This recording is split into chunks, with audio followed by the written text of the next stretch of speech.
Team മാറ്റ്കമ്മിന്റെ മറ്റൊരു വീഡിയോയിലേക്ക് എല്ലാവർക്കും സ്വാഗതം. നമ്മൾ ഇന്ന് ഡിസ്കസ് ചെയ്യാനായിട്ട് പോകുന്ന question paper code 56/2025 SI of police ranger excise inspector secretary അസിസ്റ്റന്റിലേക്ക് നടന്ന ഡിഗ്രി ലെവൽ പ്രിലിംസിന്റെ സ്റ്റേജ് നമ്പർ 1-നകത്ത് Indian polity and constitution of India പാർട്ടിന് ചോദിച്ച ചോദ്യങ്ങളുടെ ഡിസ്കഷനാണ്. വീഡിയോ യൂസ്ഫുൾ ആവുമെന്ന് വിശ്വസിക്കുന്നു. ഇതുപോലെ ഇൻഫോർമേറ്റീവ് കണ്ടന്റ്സ് ലഭിക്കുന്നതിന് വേണ്ടി ചാനൽ സബ്സ്ക്രൈബ് ചെയ്യുക. ഓൾറെഡി ഇതിനകത്തുള്ള ക്വാണ്ടിറ്റേറ്റീവ് ആപ്റ്റിംഗ് റീസണിംഗ് ചോദിച്ച 20 ചോദ്യങ്ങളുടെ ഡിസ്കഷൻ നമ്മളോട് വേറൊരു വീഡിയോ അപ്ലോഡ് ചെയ്തിരുന്നു. ലിങ്ക് ഞാൻ ഡിസ്ക്രിപ്ഷനിൽ കൊടുക്കാം, കണ്ടു നോക്കാം. സോ ചോദ്യം ഇങ്ങനെയാണ്. ഒന്നാമത്തെ ചോദ്യം,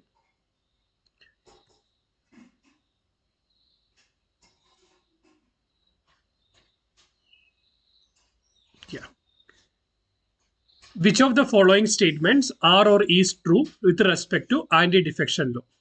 ആന്റി-ഡിഫെക്ഷൻ ലോയുമായി ബന്ധപ്പെട്ട് താഴെ തന്നിരിക്കുന്നവയിൽ ഏതൊക്കെ സ്റ്റേറ്റ്മെന്റ് ആണ് ശരി? Anti defection law was added to the constitution in 1985 by 52nd constitution amendment act. അപ്പൊ ആന്റി-ഡിഫെക്ഷൻ ലോ ലൈക്ക് എന്താ പറ്റിയ ഇൻട്രൊഡ്യൂസ് ചെയ്തെന്ന് പറയുന്നത് by 52nd amendment act of 1985 ആണ്. കറക്റ്റ് ആണ്. Anti defection law is inserted in the 10th schedule of the constitution of India. അത് ശരിയാണ്. So 3 സ്റ്റേറ്റ്മെന്റുകളും ശരിയാണ്. So option D all of the above ആണ് ഇവിടുത്തെ ആൻസർ ആയിട്ട് വരുന്നത്. അടുത്ത ചോദ്യം, the four bases of departmentalization is popularly known as 4Ps. They are, അതായത് ഡിപ്പാർട്ട്മെന്റലൈസേഷനിലെ 4 ബേസിസുകൾ എന്നറിയപ്പെടുന്ന 4 പീകളുണ്ട്. അതിൽ 4 പീസ് എന്ന് പറയുന്നത് 1 പർപ്പസ്, 2 പ്രോസസ്, 3 പീപ്പിൾ അല്ലെങ്കിൽ പേഴ്സണൽ, അടുത്തതെന്ന് പറയുന്നത് പ്ലേസ്. നമ്മളിവിടെ നോക്കുവാണെങ്കിൽ പർപ്പസ് ഉണ്ട്, പ്രോസസ് ഉണ്ട്, personnel or persons as well as place ഉണ്ട്. പ്രൊമോഷൻ അതിനകത്ത് വരുന്നതല്ല. സോ ഇതിനകത്ത് വരുന്നതെന്ന് പറയുന്നത് 1, 3, 4. ഓപ്ഷൻ സി ഓൺലി 1, 3 and 4 ആണ് ഇവിടുത്തെ കറക്റ്റ് ആൻസർ എന്ന് പറയുന്നത്. അടുത്ത ചോദ്യം, the human rights day theme of 2024 മനുഷ്യാവകാശ ദിനത്തിന്റെ തീം എന്തായിരുന്നു? തീം എന്ന് പറയുന്നത് our rights our future right now. Our rights, our future, right. So next one, 26th question. Identify the state or states where 73rd Amendment Act does not apply.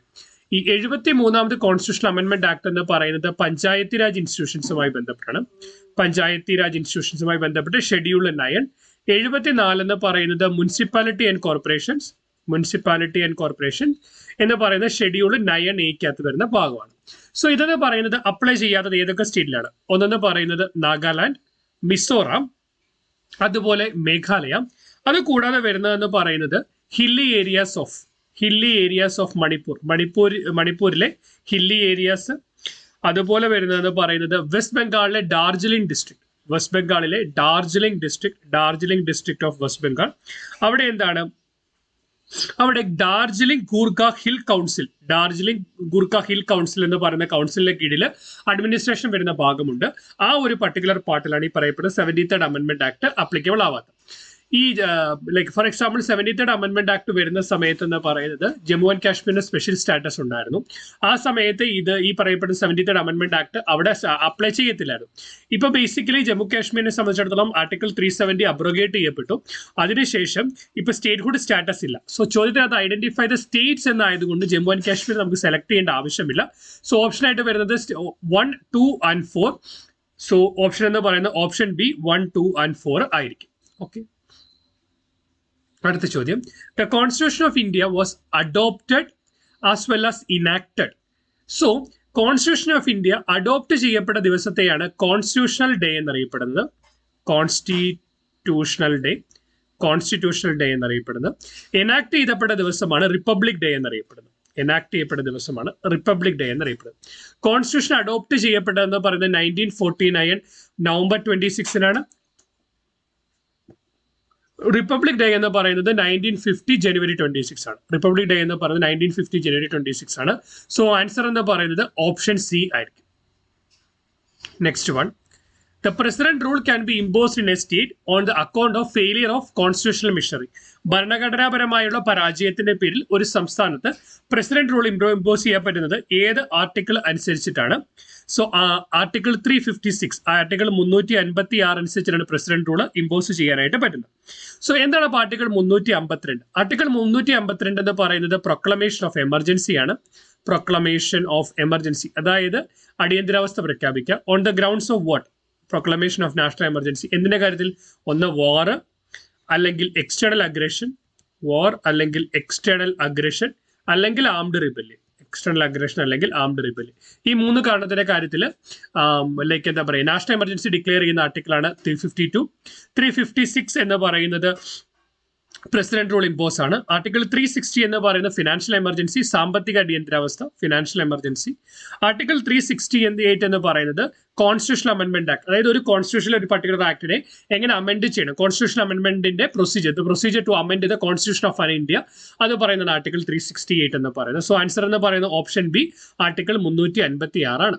Next one, the amendment to the Indian Constitution known as mini revision. അതായത് constitution mini revision എന്നറിയപ്പെടുന്ന constitution amendment ഏതാണ് എന്ന് പറയുന്ന article 42nd amendment act ആണ് അറിയപ്പെടുന്നത്. ആ സമയത്താണ് പുതിയ വേർഡ്സ് ആയിട്ടുള്ള ലൈക്ക് എന്താ പറയുക, പുതിയ കോൺസ്റ്റിറ്റ്യൂഷൻ പ്രിയാമ്പിളിലേക്ക് പുതിയ വാക്കുകൾ introduce ചെയ്യപ്പെട്ടതൊക്കെ 42nd amendment ആക്ടിലാണ്.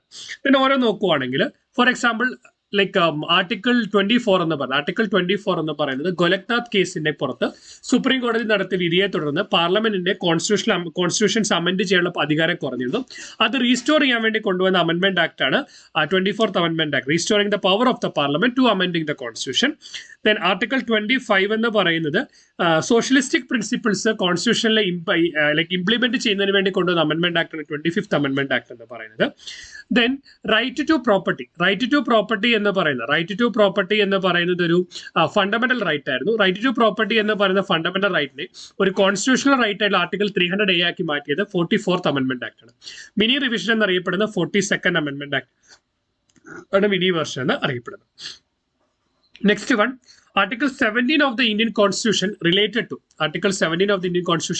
to basically ഇക്വാലിറ്റിയുമായി ബന്ധപ്പെട്ട ആർട്ടിക്കിളുകളെ നമുക്ക് ഈ ഡൗട്ട് എന്ന് പറയുന്ന ഒരു നെമോണിക്സ് ഉപയോഗിച്ച് ഓർത്ത് വെക്കാം. E means equality, D for discrimination, O for opportunity, U about untouchability, T is about title. So ഇത് 14, 15, 16, 17, 18. സോ ബേസിക്കലി നോക്കുവാണ് അൺടച്ചബിലിറ്റിയുമായി ബന്ധപ്പെട്ട് വരുന്ന ആർട്ടിക്കിൾ 17 ആണ്. ഈക്വൽ ഓപ്പർച്യൂണിറ്റി എന്ന് പറയുന്നത് ആർട്ടിക്കിൾ 16 ആണ്. അബോളിഷൻ ഓഫ് ടൈറ്റിൽ എന്ന് പറയുന്നത് ആർട്ടിക്കിൾ 18 ആണ്. സോ നമ്മളോട് ചോദിച്ചിരിക്കുന്നത് ആർട്ടിക്കിൾ 17 എന്തുമായി ബന്ധപ്പെട്ടിരിക്കുന്നു? So abolition of untouchability, option A ആണ് ഇവിടുത്തെ ആൻസർ എന്ന് പറയുന്നത്. സോ ഇന്ത്യൻ കോൺസ്റ്റിറ്റ്യൂഷൻ ആൻഡ് പൊളിറ്റിയുമായി ബന്ധപ്പെട്ട് ഇത്രയും കാര്യങ്ങളാണ് 56/2025 ക്വസ്റ്റ്യൻ പേപ്പറിനകത്ത് ചോദിച്ചത്. നമ്മൾ ചോദ്യങ്ങൾ ഡീറ്റെയിൽ ഡിസ്കസ് ചെയ്തിട്ടുണ്ട്. വീഡിയോ യൂസ്ഫുൾ ആവുമെന്ന് വിശ്വസിക്കുന്നു. ഇതുപോലെ ഇൻഫോർമേറ്റീവ് കണ്ടന്റ്സ് ലഭിക്കുന്നതിന് വേണ്ടി ചാനൽ സബ്സ്ക്രൈബ് ചെയ്യുക. ക്ലാസ്സിനെ അഭിപ്രായം മറക്കാതെ കമന്റ് ചെയ്യുക. Keep watching, keep learning. Thanks for watching. By.